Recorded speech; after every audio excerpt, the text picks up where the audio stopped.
In the heart of Africa, mountains are not just colossal structures of rock and earth. They are sacred spaces, dwelling places of deities and ancestors. For instance, Mount Kilimanjaro, the highest peak in Africa, is revered by the Chaga people as the home of their god, Rua. These majestic peaks are not merely geographical features, but living, breathing entities that command respect and reverence. Now, let us navigate to the tranquil waters of Africa's lakes and rivers. They are not just bodies of water, but life-giving entities that hold profound spiritual significance.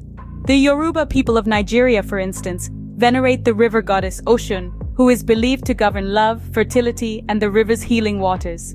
Similarly, Lake Bosumtwi in Ghana is a sacred site for the Ashanti people, who believe it was formed by a falling meteorite, a divine act from the heavens.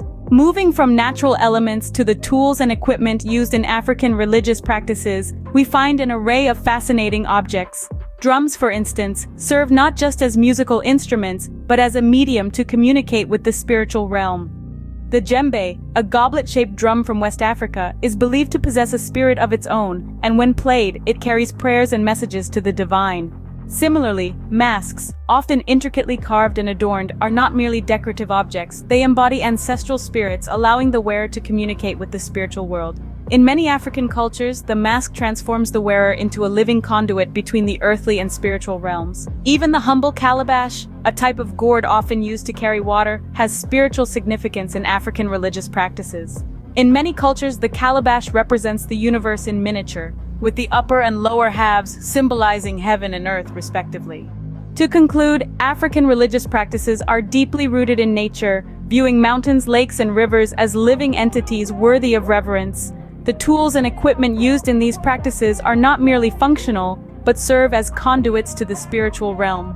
Whether it's the towering peaks of Mount Kilimanjaro, the tranquil waters of the Oshun River, or the resonating beats of a djembe drum, each element is a thread in the intricate tapestry of African spiritual beliefs and practices.